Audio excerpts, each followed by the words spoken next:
Hey, good Saturday morning, everybody.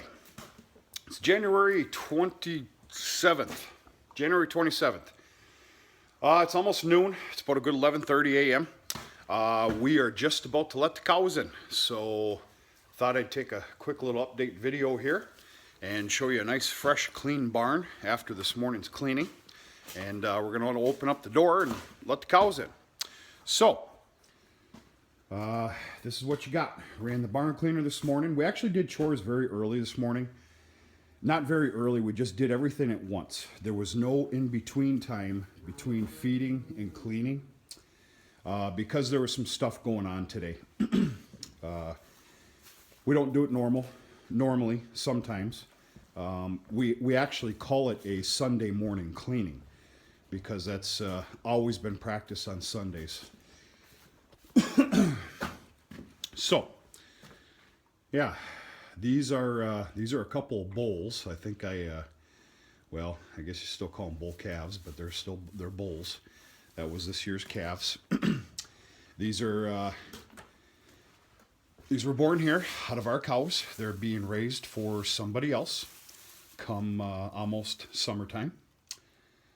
They're doing very good. Rambunctious couple of bulls right here.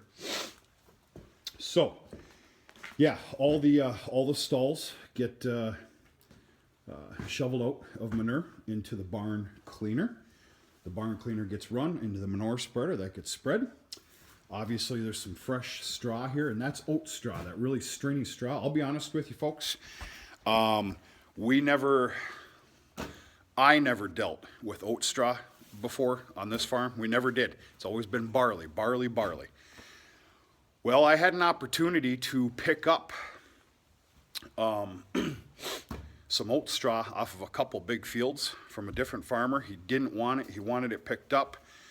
Shot me an extremely fair price per bale, round bale, and I did so. I have come to very, very much enjoy this oat straw. Basically because it's not so fine, so to speak. If I had to do it over again, which I do plan on doing this summer, early fall, if I have that opportunity again, I am going to set my knives on my round baler, being that my round baler has the crop cutter application, which all that is just knives. I guarantee I'll be setting them at least, I don't know, if I had to guess, probably 25-30%. So I like that it's nice and stringy, but I would like it to, it'd be nice if it was just a little bit finer. But yeah, these two stalls here, these two tie stalls, those are just kind of strung off. Cows do not go in here. That's just reserved for some extra straw in there for, of course, the pens that I have to clean in the mornings. So you don't have to throw straw down in the mornings because you're breaking apart the round bale that's up in the haymow and throwing it down the chute.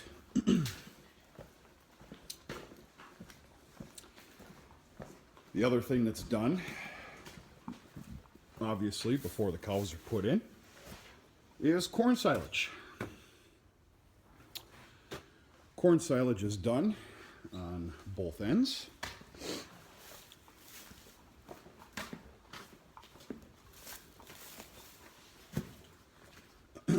Yeah.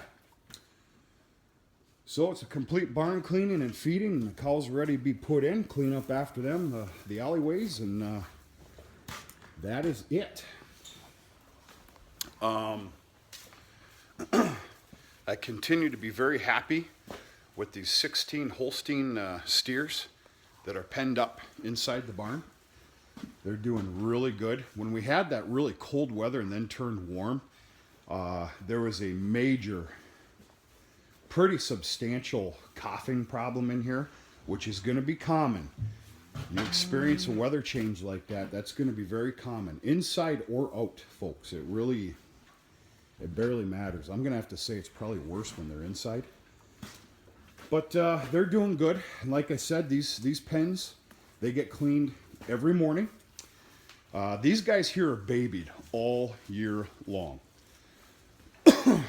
Their corn silage is already gone. They got the remnants of a little bit of hay left. They need to be fed a little bit more. This is the absolute youngest pen right here. These guys obviously have a little bit of corn silage left, but it's unbelievable the growth rate of these inside animals. It's unbelievable. Of course, they're pampered severely and fed very well, and comfort. Comfort is a major player with, I guess, what I'm going to call herd health and growth rate of a younger animal. A lot of these animals in the pens here, this is the youngest bunch. Now, the lean-to pen, that's actually the youngest. But these are all young compared to like the steer lot. A lot of these, most of these, have outgrown them. And it's all due to comfort. So, enough of me babbling. Let's let some cows in.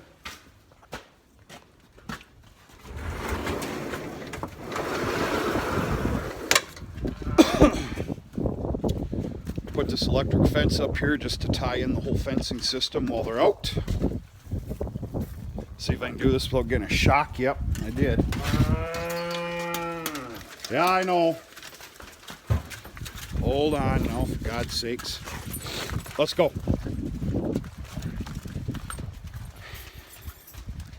These Angus crosses, they love going back in the pasture and making things difficult on you. They've been out for quite a while. They're anxious to get back in, get to that corn silage. There. No chasing whatsoever. This afternoon I need to put out another round bale for them. Over here, that one's basically gone. Obviously it's going to be for tomorrow when they're let out. And they're out, depending on weather, they're out anywhere from 2 to 4 hours. Unless it's severely cold, they don't get let out at all, if you remember those videos. Gonna get this closed for now.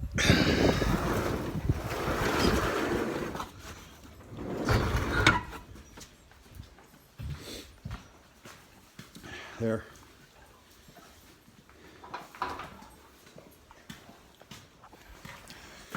Trust me, I know it looks simple. They're all in their stalls ready to be tied up. Trust me, I have some problems coming.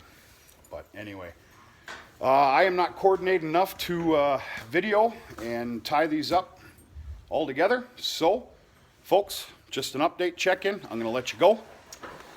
Hope everybody's having a nice weekend, and we'll talk to you later.